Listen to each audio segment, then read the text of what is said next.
There is a certain kind of actor Hollywood has always needed but rarely remembered. Not the leading man whose face sells tickets. Not the volatile talent whose personal life fills tabloids. Not the icon whose name alone guarantees a opening weekend. Something quieter than all of that, and in many ways more essential. Kenneth Tobey was that kind of actor. He walked out of one of the most genuinely unsettling science fiction films America ever produced, The Thing from Another World, released in 1951.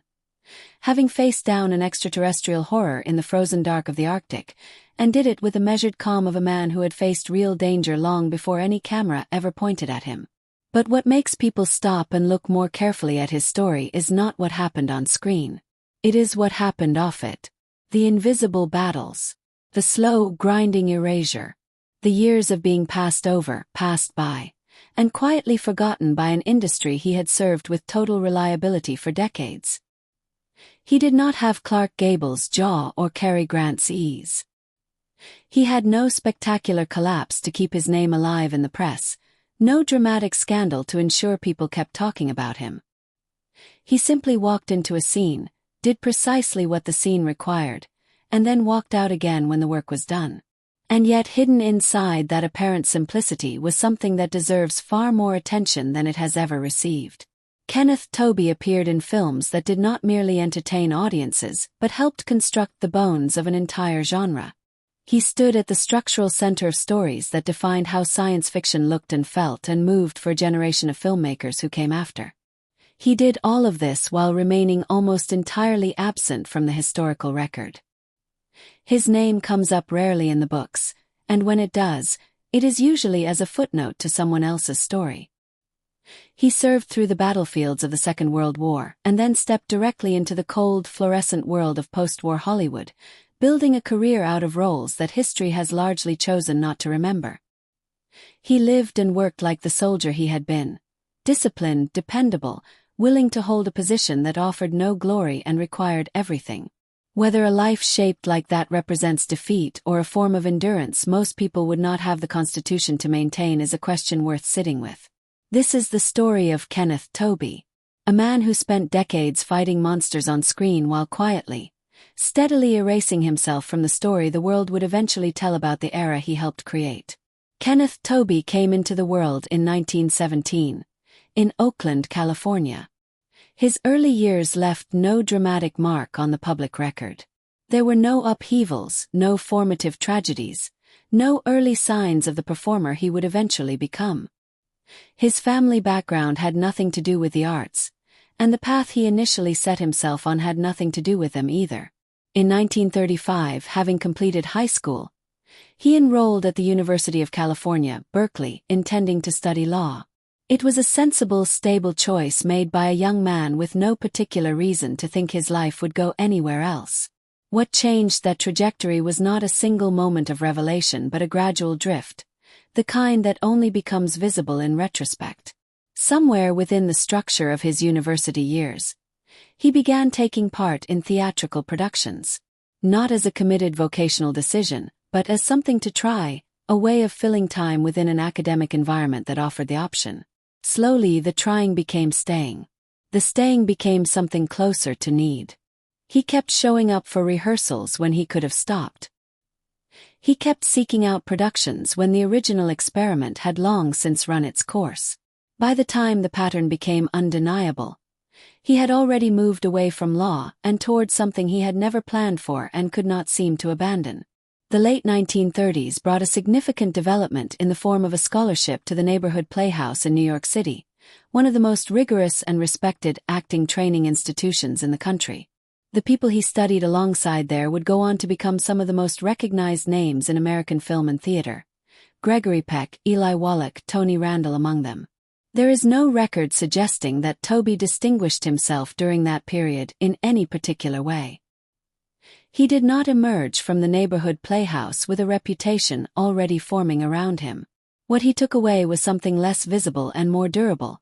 A technical foundation, a disciplined approach to craft, a professional fluency that would serve him across 50 years of screen work without ever quite catapulting him to the front of the room.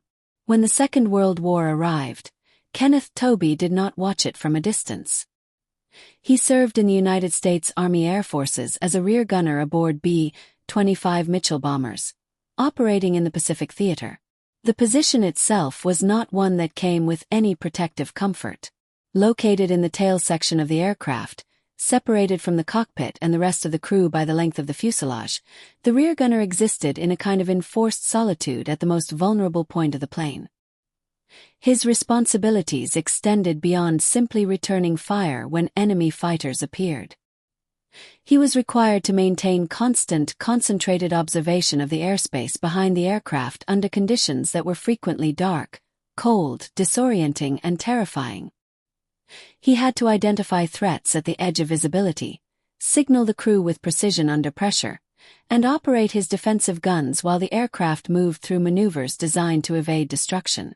Every bombing mission followed a sequence: takeoff, approach, bomb release, withdrawal, and it was during the withdrawal phase, when the aircraft had expended its ordnance and was most exposed, that the rear gunner's role became most critical. He was the last line of defense at the moment of highest vulnerability. That demanded a specific quality of mind: the ability to hold concentration for extended periods without relief, to react without hesitation when the signal came, and to function within a chain of command even when the fear was greatest. What that experience produced in him was not the kind of thing that translates easily into biographical summary. It did not show up in interviews as a dramatic story he told about himself. It showed up instead in how he worked. When he returned from the Pacific and resumed his acting career, the qualities the war had carved into him appeared not as emotional performance but as physical and rhythmic precision, in how he placed himself within a frame, how he tracked the tempo of a dialogue exchange, how he responded to tension without amplifying it unnecessarily. In his military roles, and particularly in the work he would do in the early 1950s, he never reached for emotion as a primary tool. He kept things controlled, procedural, closer to the execution of a trained response than the expression of a feeling. The war had taught him that survival depended on doing the right thing at the right moment without editorializing. That lesson never left him. The early 1940s found him working in Broadway productions and in the summer stock theater circuit, the kind of work that builds genuine professional competence while offering almost nothing in the way of recognition. The schedules were punishing, the roles rotated constantly, and audiences were not there to remember faces. They were there for the evening, and then they were gone. He rehearsed, performed, moved on to the next role, traveled to the next venue, and started the cycle again. It was a grind that produced discipline and almost nothing else of visible value. In 1943, a small appearance in a short film marked his first move from stage to screen, though it changed nothing about his standing or trajectory. The camera treated him the way the theater circuit had, as a competent presence within a larger structure, nothing more and nothing less. It was not until 1947 that he entered a feature-length Hollywood production, appearing in the Western Dangerous Venture. The role kept him firmly behind the architecture of the main story, offering little room to develop and no moment designed specifically to draw attention his way. The industry he had entered was operating under the studio system, a mechanism that processed actors with the efficiency and impersonality of a factory floor. Hundreds of performers were tested, cast, reassigned, and quietly dropped every day. Competition was not a single decisive event but an ongoing condition, playing out continuously in waiting rooms and casting decisions and the arbitrary preferences of people who held all the power. Tobey worked steadily within that system. He did not break through it.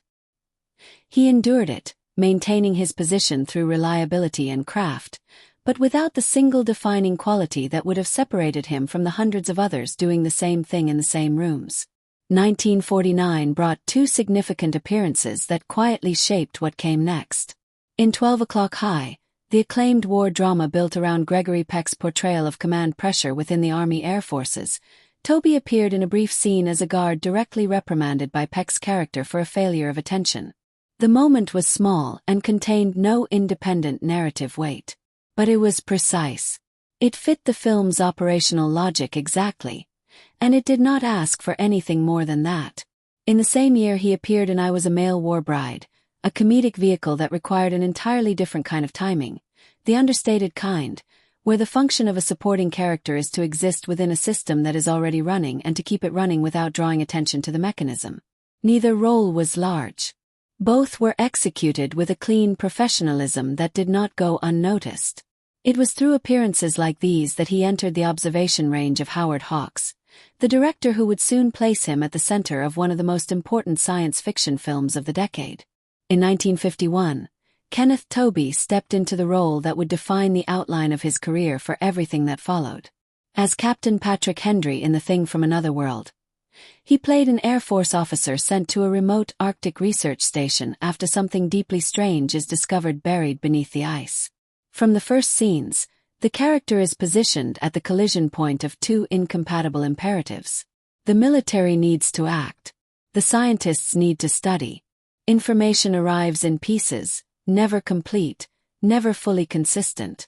Henry does not observe this conflict from a safe distance and mediate it calmly. He is inside it constantly, making decisions in real time with whatever partial data is available. When a report begins to drift toward abstraction, he cuts it off. When a debate loops back on itself instead of reaching a conclusion, he forces it back to the specific question that actually needs answering. When the information is inadequate, he decides anyway, because the alternative is to let the entire structure stall. The pressure in the film does not build toward a single explosive release. It accumulates steadily within the cramped physical spaces of the outpost. The communication room, the briefing table covered in maps, the narrow corridors where conversations overlap and someone is always being interrupted before they finish a sentence. Within all of that, Henry functions as the point through which everything must pass. The military reports to him. The scientists resist him. Every shift in the situation, every new piece of data, every change in the threat's behavior has to travel through his response before the rest of the group can react. He listens quickly, reduces everything to its essential element, and converts it into an order before the moment has passed. When the scientists push the narrative toward analysis and experimentation, he pulls it back toward action and the preservation of lives. When nothing is certain, he keeps the chain of response intact anyway, because a chain that stops moving is already broken. The deeper tension in his performance lies in something almost invisible. The fact that every decision he makes begins to become obsolete the moment he makes it. The information does not arrive whole, and it does not stay still. An order that was correct 30 seconds ago may already have been overtaken by something new. Henry has no time to revisit what he has decided. He can only keep pushing the system forward while the ground beneath it keeps shifting. This produces not a single dramatic peak but a sustained, unresolvable pressure that extends across the entire film.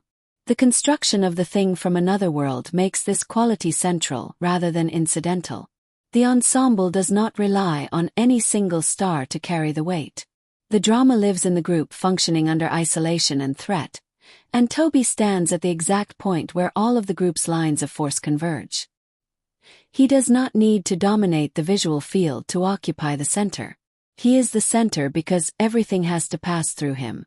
The film became one of the touchstones of early 1950s science fiction, helping to establish a template.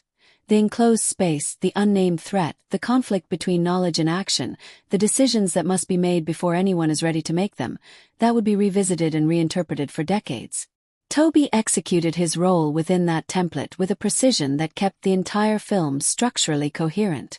And in doing so, he also fixed something about his own career that could not be unfixed. The success of the performance made him more visible and brought more opportunities, but it also locked him into a trajectory that had no branching paths. The officer, the commander, the person who keeps things from falling apart when the pressure is highest.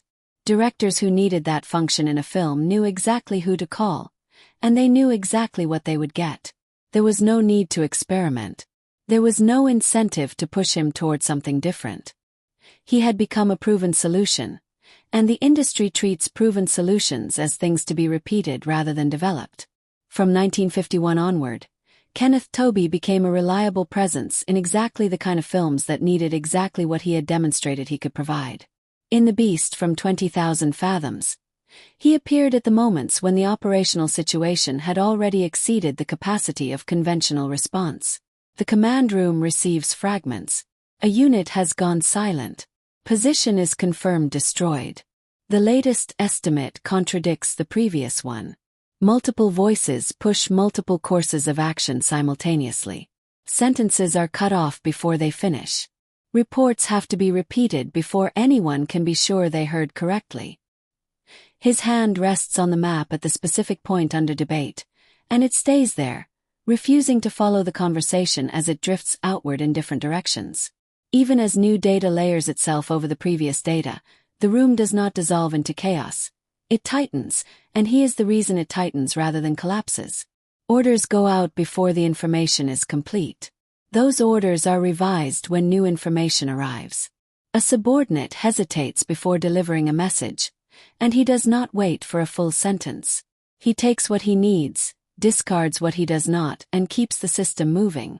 In It Came from Beneath the Sea, the spatial context shifts from the relative openness of a base to the confined operational rooms of a ship, where every deviation from the expected is immediately detectable and the margin for error is correspondingly smaller. Radar signals come back unstable. The target's position changes without warning. Orders are issued and then must be revised before they have been fully executed.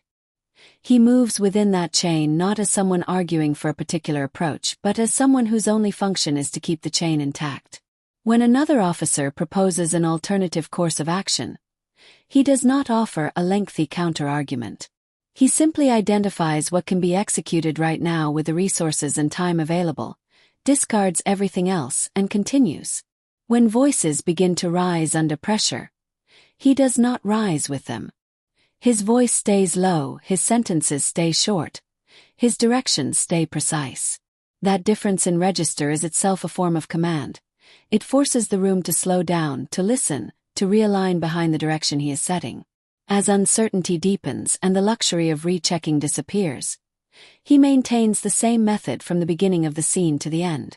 The pressure accumulates rather than releasing, and the discipline holds throughout.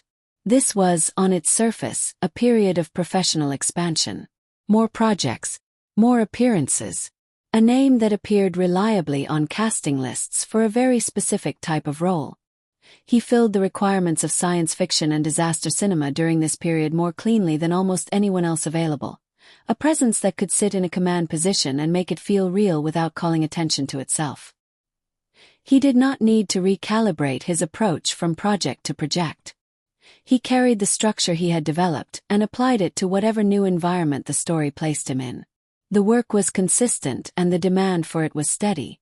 But the range never widened.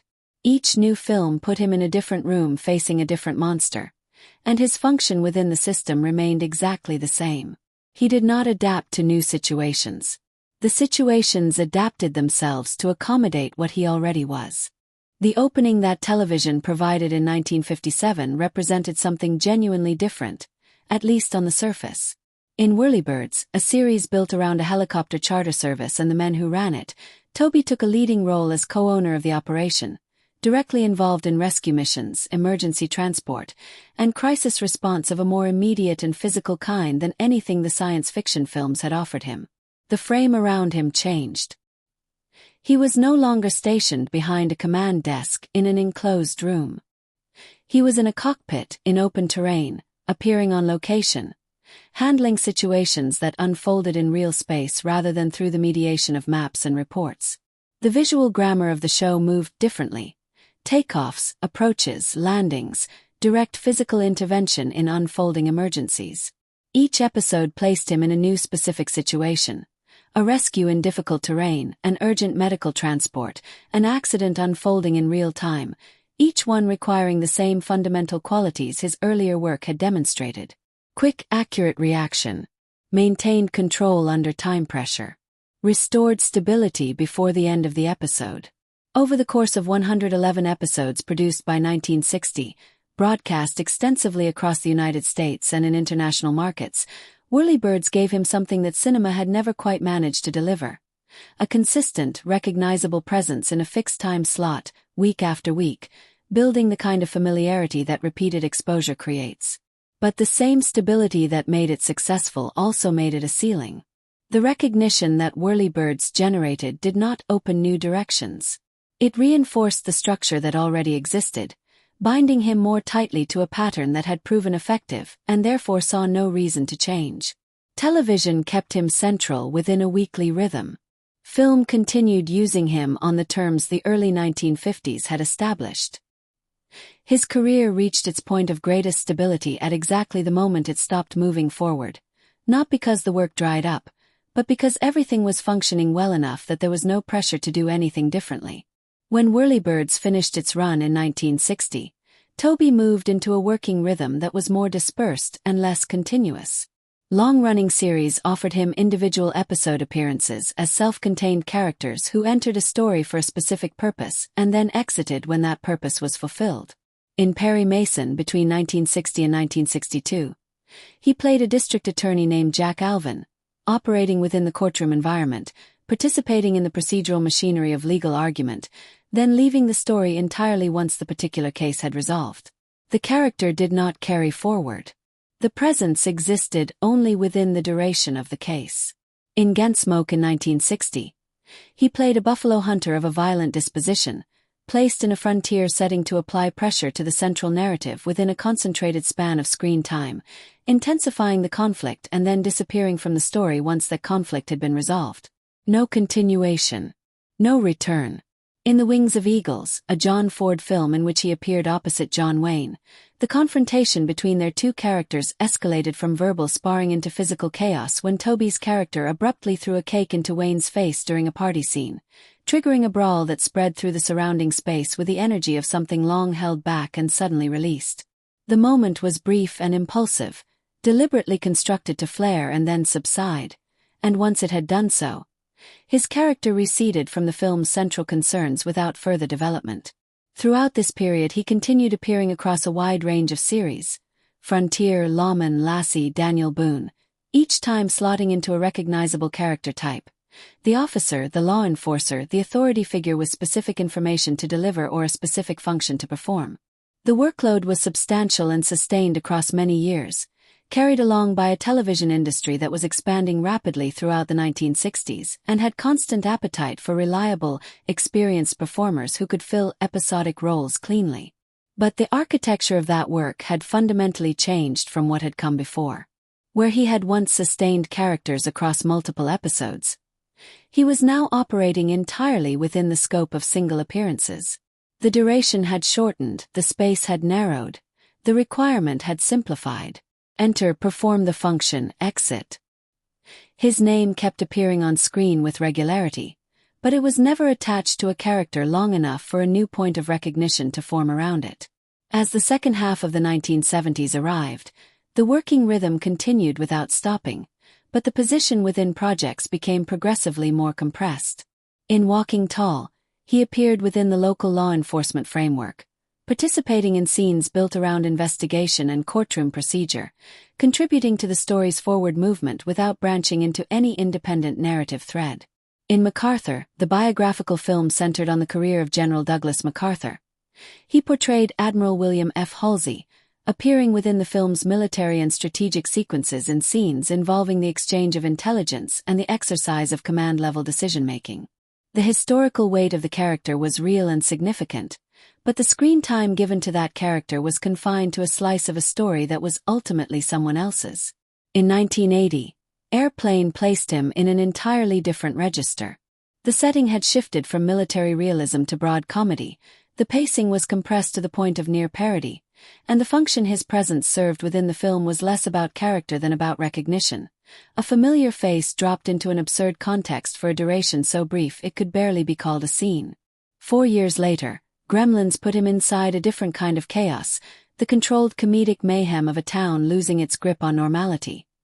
His presence woven into the overlapping rhythm of reactions and responses without being isolated for independent development. He appeared, participated in the unfolding disorder, and moved on as the sequence of events continued to grow around him. By this point in his career, what directors were drawing on when they cast him had shifted in nature. It was no longer purely about what he could do within a given scene. It was about what he represented and what his presence communicated to an audience before he had said or done anything at all. A generation of filmmakers had grown up watching the science fiction and military films of the 1950s, and for them, Kenneth Tobey was not just an actor but a living piece of the visual grammar of that era. Placing him in a scene was a way of activating that association immediately, without the need for exposition or setup. He carried his entire professional history with him into the frame, and that history did useful narrative work on its own. The roles that resulted from this were shorter, more precisely placed, tied to specific structural moments rather than extended character development. He stepped in when the story needed what he represented, held the rhythm for as long as required, and stepped out again when the need had been met. The arc was gone. The accumulation was gone. What remained was a form of presence that had been distilled down to its most essential element. Compressed, precise, and deployed with the deliberateness of a very specific tool being applied to a very specific purpose. The contraction happened gradually rather than all at once. Screen time did not vanish in a moment but narrowed incrementally, appearance by appearance, project by project. The intervals between appearances stretched. The distance between his position and the center of events grew. He entered more quickly and departed earlier. At times the function was almost purely symbolic, a familiar face that told the audience immediately what kind of world the story was inhabiting, what kind of stakes were in play, what kind of register the film was operating in. His presence had not disappeared. It had been refined into something smaller and more particular than anything the 1950s would have recognized. His later television work carried a different quality from everything that had come before. He was no longer part of a recurring structure. He appeared episodically in individual projects, with a clearly defined role within each one, fulfilling it and then moving on. In 1994, Star Trek: Deep Space Nine offered him something genuinely unusual in the context of his career. A role called Rurigan in an episode titled Shadow Play that required none of the procedural urgency his decades of work had been built around. Rurigan is a man who has been living in complete isolation, sustaining around him a community of artificial projections created to replace the real people he lost long ago. The performance the role required was slower, more interior, built around controlled pauses and the careful management of emotional distance. Information was not delivered in rapid bursts but revealed layer by layer through dialogue that moved at its own unhurried pace. He maintained the rhythm not through quick decision-making and operational efficiency but through the sustained quality of stillness, a gaze held at a certain distance, a silence allowed to last precisely as long as it needed to. It was, in its quiet way, among the most nuanced things he had done on screen. His appearances in L.A. Law as Judge Kent Watson returned him to the formal environment of the courtroom, where the requirements were different again. Precise, measured, authoritative, the delivery of rulings and the maintenance of procedural order within a space that demanded consistency above all else. Neither role was designed to announce a revival or to reframe what his career had been. He was not trying to reclaim a position he had left behind. He was simply continuing to work in the way that had always defined him, arriving, doing the job with complete accuracy, and departing once the structure of the story no longer needed him. His private life ran on a fundamentally different clock from the one his professional life obeyed. Work was organized around production schedules and shooting locations and the perpetual movement between projects. Home, by contrast, was fixed, a stable point that continued existing on its own rhythm whether he was present or absent. His first marriage, to Violet May Coggin, began in 1951, at precisely the moment when his career was transitioning from scattered early appearances into the denser, more continuous chain of work that would define the decade. It was not a marriage that could be built around consistent shared daily life. Projects took him away for weeks at a stretch. When he returned, it was for brief intervals before the schedule moved him on again. A daughter was born and grew up within a household that had learned to function around his intermittent presence rather than relying on it as a given. There were no public conflicts, no statements made to the press, no disputes that became part of any public record. What existed instead was a structural misalignment that had no dramatic form. One person's life organized around constant movement and the other's organized around a stability that could not accommodate that movement indefinitely. The marriage ended in 1962, without any explanation that entered the public record.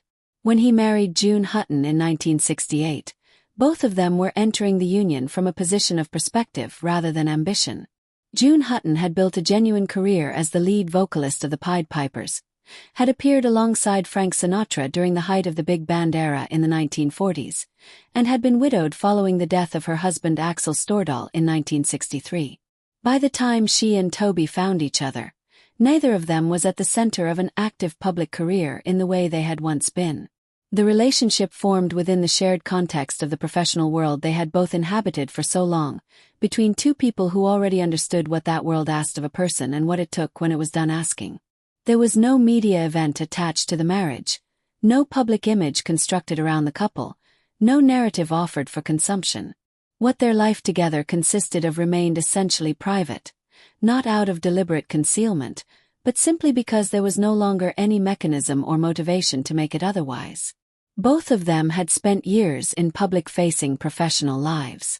The marriage existed in the part of their existence that had always been their own. The political climate of post-war Hollywood was not something that could be observed from a safe neutral distance. The House Un-American Activities Committee had made political neutrality functionally impossible for many people in the industry, and careers had been destroyed, sometimes quietly and sometimes very publicly, by testimony and association and accusation. Kenneth Tobey held political views. He supported Eisenhower during the election campaigns of the 1950s and later cast his vote for Richard Nixon. That placed him clearly on one side of the ideological divide that was reshaping the industry during those years.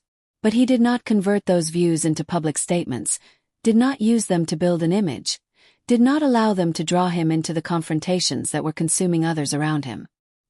His name does not appear in the records of the committee hearings. He was not called to testify.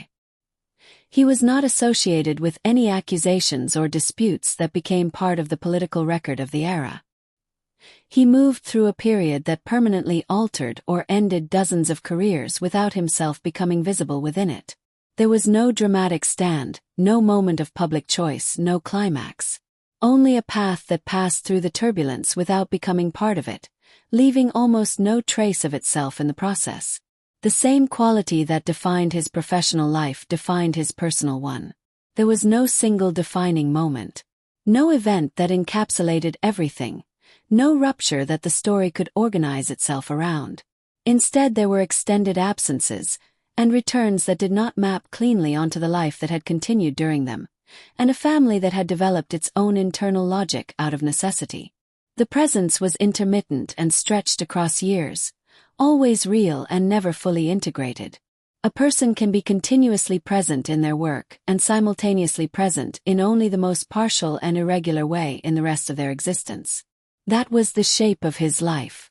In his last years of working, the rhythm thinned without stopping entirely. Television offered occasional appearances. Judge Kent Watson in L.A. Law, the courtroom setting now familiar territory, the dialogue slower and more measured than the procedural urgency of the science fiction work, the character present for a single case and then gone. He had stopped moving between wide ranges of character types. He appeared as a consistent type within brief engagements, preserving order within the proceedings, fulfilling the function, and exiting.